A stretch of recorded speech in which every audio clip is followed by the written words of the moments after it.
Hey there, awesome physics students. I have a question. Why is it that when I take this hammer and I rotate it like this, that's rather difficult compared to holding it by the head and rotating it like this? This is really easy. This is really much harder. Why is that? And why is it also easy to rotate it like this compared to rotating it like this? Similarly, if I take a mass and put it in my arm and I rotate my arm out like this, and you should try this, grab a jar of pickles or something and rotate it like this, and then I fold it back on my arm back on itself and I rotate my arm like that, that's a lot easier. The mass of my arm hasn't changed. Why does it seem so much easier to rotate when it's bent?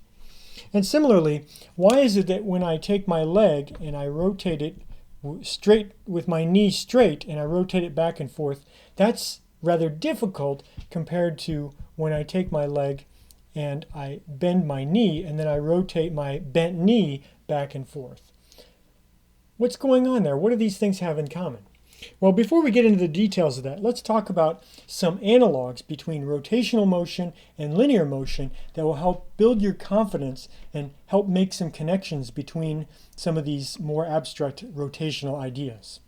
So let's start with the linear idea. One of the first things we talked about was position, and this is measured in meters. So what is the analogous thing to position in a rotational sense? Well, that's the angle, theta, and that's going to be measured in radians, or we prefer it to be measured in radians.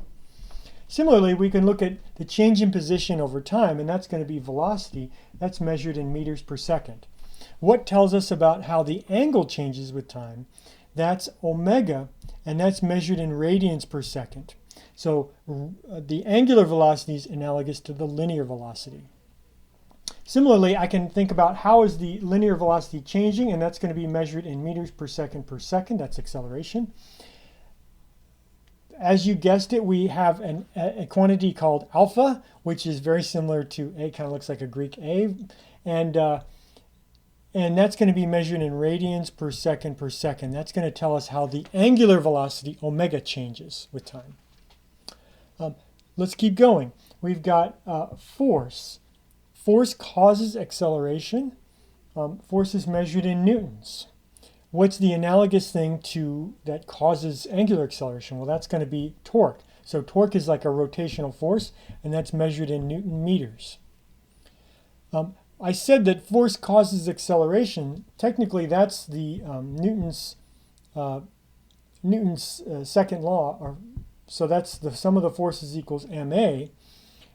Do we have an analogous thing to that? Well, that would be the sum of the, let's say I have force here, so I'll put torques here, equals I don't have an analog to mass, do I? So I need to talk about what's the analog to mass. That's measured in kilograms.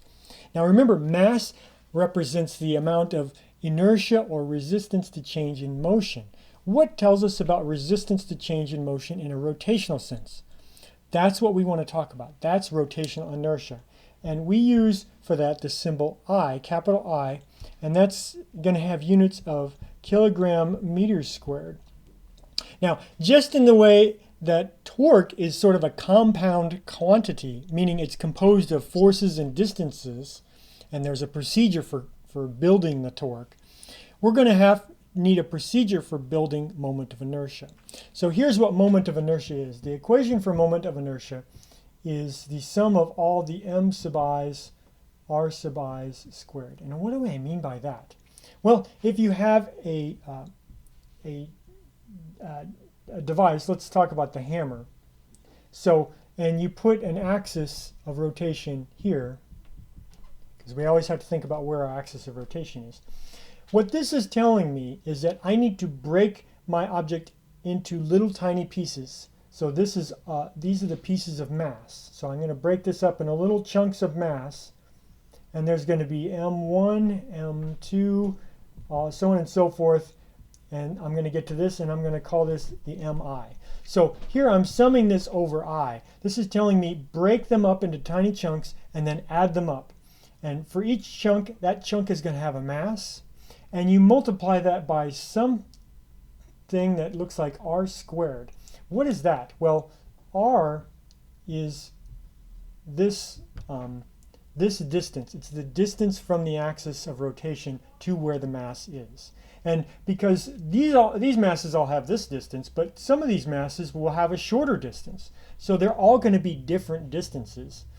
Maybe that's R3. I don't know. R3 is in there somewhere. Anyway, so please don't think of this as a radius. It's just the distance from the axis of rotation to where the mass is. Okay, so now we can start to understand what's going on here.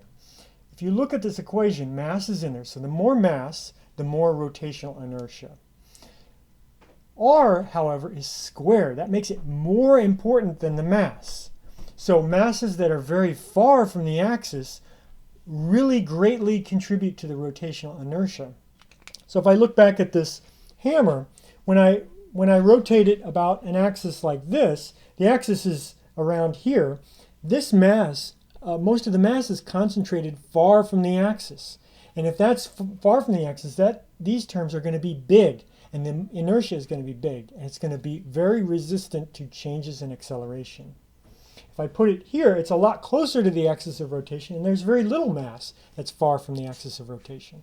Similarly, when I think about what happens with my leg, if I leave my leg bent, my foot is all the way down at maximum distance from my hip, which is the axis of rotation.